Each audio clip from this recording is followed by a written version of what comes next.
Hello मेरे प्यारे भाई बहनों, आज हम लोग डिस्कस करेंगे फार्माकोलॉजी मोस्ट इम्पॉर्टेंट क्वेश्चंस। मैंने पहले वीडियो अपलोड किया था बट आप लोग साउंड सुन रहे हैं ना, भजन कीर्तन हो रहा हुआ बगल में, तो फिर इस वजह से मैंने जल्दी जल्दी में वीडियो अपलोड करके पब्लिश कर दिया था कि क्योंकि आवाज़ आने लगेगी, लेकिन वो वीडियो अच्छा क्वालिटी का नहीं रहा तो मुझे फिर से दोबारा वीडियो रिकॉर्ड करना पड़ रहा है। फार्माकोग्नोसी के मोस्ट 15 क्वेश्चंस इंपॉर्टेंट जो कि आपको पास कराने की पूरी ताकत हिम्मत रखते हैं।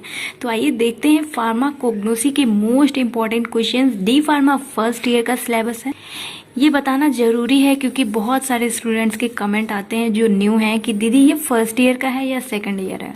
तो फिर मैं बता देती हूँ, ये डी फार्मा फर्स्ट ईयर का सिलेबस है। फार्माकोग्नोसी एग्ज़ाम आने वाला है, इस वजह से बहुत सारे बच्चों के कमेंट आ रहे थे दीदी इंपॉर्टेंट क्वेश्चंस बता दीजिए।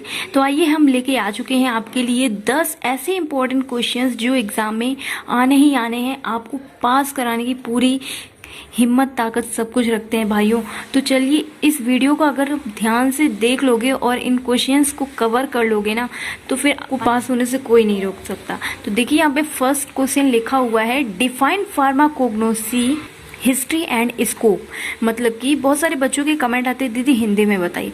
तो देखिए यहाँ पे हिंदी में भी मैं आपको बता दे रही हूँ कि यहाँ पे फार्माकोग्नोसी की डेफिनेशन पूछी गई है, फार्माकोग्नोसी की हिस्ट्री के बारे में पूछा गया है और फार्माकोग्नोसी के स्कोप पूछे गए हैं कि भाई हमें क्या स्कोप है फार्माकोग्नोसी के पढ़ने के। तो आपको इसके बारे में पता होना चाहिए, बहुत ही ज़्यादा इंपॉर्टेंट है, ये एग्जाम में काफ़ी बार पूछा गया है। तो आपको इस टॉपिक को लर्न कर लेना है, अच्छे से खूब लिख लिख के प्रैक्टिस कर लेनी है, क्योंकि अगर आपको थोड़ा कम आता रहेगा ना और लेकिन आपका लिखने का तरीका जो रहेगा, क्योंकि आप लोग की कॉपी रहती है एकदम सादी बिना लाइनिंग वाली, तो आपका लिखने का तरीका भी बहुत अच्छा ठीक होना चाहिए भाई, क्योंकि प्रैक्टिस नहीं रहती तो बच्चे यहाँ से यहाँ पहुँच जाते हैं। सीधा सीधा लिखना चाहिए और ज़्यादा से ज़्यादा हेडिंग डालनी चाहिए। इससे क्या होता है, टीचर को आपकी कॉपी में जो जो टॉपिक होते हैं, जैसे कि आपको अंदर का उतना नहीं आ रहा है ठीक है, लेकिन आपको हेडिंग्स बहुत अच्छे से रटना चाहिए, इससे कि आपको नंबर अच्छे मिलने के बहुत चांसेस रहते हैं और टीचर को साफ साफ दिख जाता है कि हाँ इस बच्चे ने ये हेडिंग कवर करी। अब एक एक लाइन तो कोई टीचर नहीं पढ़ के चेक करेगा, ठीक है। तो आपको हेडिंग ज़्यादा से ज़्यादा रटना चाहिए, याद करना चाहिए। और कैसे करना है ये सब मैंने अपने चैनल पे, ये वीडियो चैनल आपके लिए ही बनाया है। तो जैसे ही आप चैनल पे जाओगे तो ये देखिए यहाँ पे होम का निशान है, वीडियो का निशान है और ये प्लेलिस्ट का निशान है। प्लेलिस्ट पे जैसे क्लिक करोगे तो आपको सबसे पहला फार्माकोग्नोसी की प्लेलिस्ट में वो सभी इंपॉर्टेंट क्वेश्चंस की वीडियो हैं जो मैं आपको कवर करवा रही हूँ। और फिर आप लोग भी अपने सीनियर्स की तरह बोलोगे कि हाँ दीदी आपने जो बताया था इंपॉर्टेंट क्वेश्चंस वो सब आया है। तो आप क्यों अपने बराबरी के स्टूडेंट्स से पीछे हो भाई, आप भी उन तक पहुंचिए। आप क्यों पीछे हैं, क्या चाहते हैं, पास होना चाहते हैं कि नहीं? तो अच्छे से तैयारी करो, कोई मजाक नहीं है भाई, इतने पैसे खर्च हुए हैं आपके एडमिशन के लिए, इस वजह से अभी बहुत टाइम है आप सभी के पास। अपने जो आपके लेवल के स्टूडेंट्स हैं उनके बराबरी करो, तभी जाके आप ये फार्मेसी कंप्लीट कर पहुंचेंगे। बहुत कंपटीशन है भाई, तो आपको ये इम्पोर्टेंट क्वेश्चंस जरूर कवर करना चाहिए। चलिए मैंने जितना मेरे से हो सक रहा है मैं आप भाई बहन मान के समझा रही हूँ, क्योंकि मैं आप सभी लोग के लिए हमेशा आपके साथ, चाहे आपकी कोई भी प्रॉब्लम हो। तो आप लोग का कमेंट भी आता है, तुरंत रिप्लाई दे देती हूँ। कहीं मैं सोचती हूँ कहीं मेरा कोई भाई बहन फंसा तो नहीं है, कोई भी उसकी कोई प्रॉब्लम हो उसका तुरंत सॉल्यूशन दे देती हूँ। इसी वजह से आपने चाहे जब कमेंट किया होगा आपके कमेंट का रिप्लाई मैं दे देती हूँ, चाहे थोड़ी देर बाद दूँ, क्योंकि तुरंत तो पता नहीं चल पाएगा, 24 घंटे हम फ़ोन पे तो जुटे नहीं रहते हैं, ठीक है। इस वजह से आप लोग अच्छे से अभी से एकदम बढ़िया तैयारी करो, एकदम सॉलिड। जितने क्वेश्चंस मैं बता रही हूँ इसको एकदम रट के, एकदम लिख के प्रैक्टिस कर डालो अच्छी सी, ठीक है। तो आप एकदम आराम से पास हो जाओगे। अब देखिए second number question, pharmacology of crude drug. Crude drug बहुत ही ज़्यादा इंपॉर्टेंट है, इसका वीडियो मैंने बहुत अच्छे से समझा रखा है। आप जरूरी नहीं कि क्या कहते हैं, हम कह रहे हैं कि मेरे वीडियो से कोई, मेरे वीडियो से आप आप जहाँ से देखो वहाँ से आपको समझ में आना चाहिए। ज़रूरी नहीं आप पूरा हिंदी में ही लिखो, या फिर आपको हिंदी नहीं समझ में आती तो हिंदी में ना लिखो, इंग्लिश में लिखो। जो लिखो सही लिखो। टीचर क्या कहते हैं, टीचर का यही मानना है जो लिखिए आप सही लिखिए। कहीं पे ये नहीं कहा गया है कि आप हिंदी में ना लिखो, इंग्लिश में ना लिखो, ठीक है। जो आपको अच्छे से समझ में आ रहा है, क्योंकि जहाँ पे आपकी एग्ज़ाम की कॉपी चेक होगी वहाँ पे आप टीचर को समझाने के लिए तो नहीं रहोगे कि नहीं सर ये क्वेश्चन ऐसे नहीं ऐसे है। इस वजह से आपको वही लैंग्वेज लिखना है जिसमें आप अच्छे से टीचर को उस लिखावटी तरीके से आप टीचर को समझा पा रहे हो, ठीक है।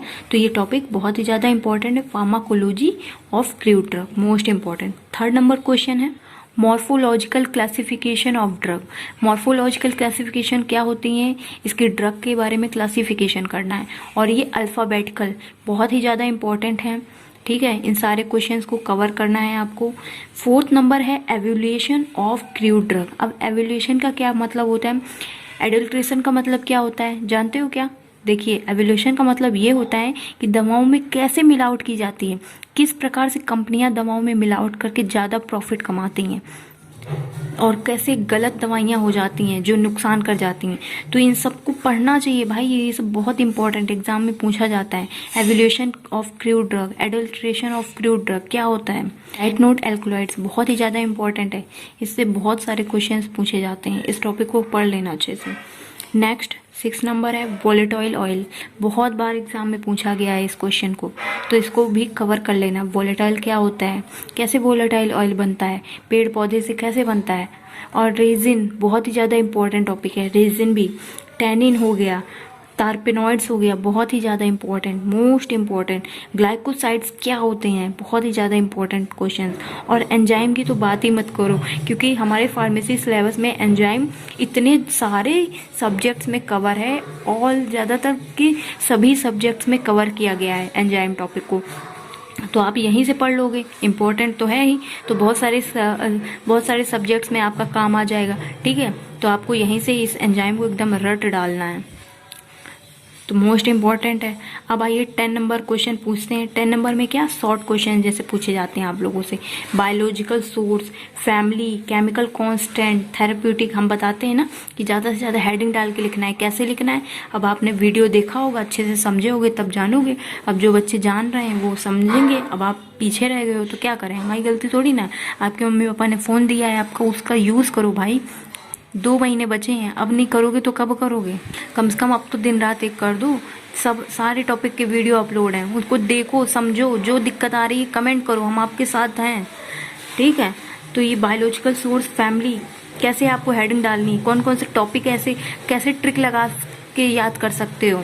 एलोए के बारे में पूछा गया है तो एलोए है, हेडिंग डाल दिया, फिर सबसे पहले बायोलॉजिकल सोर्स लिखा, फिर उसकी नेक्स्ट हेडिंग डाली फैमिली लिखा, फिर केमिकल कांस्टेंट के लिए हेडिंग डाली, फिर थेरेप्यूटिक हमारे फार्मास्यूटिकल में कैसे यूज़ होता है, थेरेप्यूटिक इसका यूज़ क्या है, ये हेडिंग डाला। ऐसे हेडिंग डाल के आपको लिखना है। एलोए बहुत ज़्यादा इंपॉर्टेंट टॉपिक है, एग्जाम में काफ़ी बार पूछा गया है। क्लोव, ब्लैक पेपर हो गया, सेना हो गया, डिजिटलिस हो गया, इसबगोल हो गया, बहुत ही ज़्यादा इंपॉर्टेंट है। कार्डिमम हो गया, जिंजर हो गया, सिनकोना हो गया, सिनेमन, दालचीनी, बहुत ही ज़्यादा इंपॉर्टेंट है। तो ये सारे क्वेश्चंस आपको कंप्लीट करना है अगर एग्ज़ाम में पास होना चाहते हो, अपना कुछ भला करना चाहते हो, क्योंकि आपके 10th 12th के नंबर अब नहीं काम आने वाले हैं। अब आपका यही फार्मेसी आपकी ज़िंदगी बना सकता है। तो ये बताए जा रहे हैं जो ना इंपॉर्टेंट क्वेश्चन, इनको रट डालो, क्योंकि आपके जो सीनियर्स हैं ये सब वही पढ़ के पास हुए हैं। आप लोग वीडियो पे कमेंट्स देखिए अपने सीनियर्स के, ऐसे नहीं पास हुए, बहुत मेहनत करनी पड़ती भाई। अब इतना टाइम नहीं बचा है कि आप पूरा सिलेबस कवर कर लोगे, बस 15 क्वेश्चंस को पढ़ लो, आराम से पास हो जाओगे, ठीक है। तो अगर कोई कन्फ्यूज़न है कमेंट ना हो, और आपकी दीदी तो है ही आपके साथ, चैनल पे विजिट कर लेना, अगर अपना कुछ भला चाहते हो देख लेना, एक बार सुन लेना, तब भी समझ में आ जाएगा अच्छे से, ठीक है। तो यहाँ पे प्लेलिस्ट हम दिखा दे रहे हैं, ये देखो प्लेलिस्ट का ऑप्शन है, और यहाँ पे जैसे ही क्लिक करोगे सारे टॉपिक्स के वीडियो ओपन होके मिल जाएंगे। और वीडियो अच्छा लगे लाइक शेयर सब्सक्राइब जरूर कर देना। Thank you, take care, bye.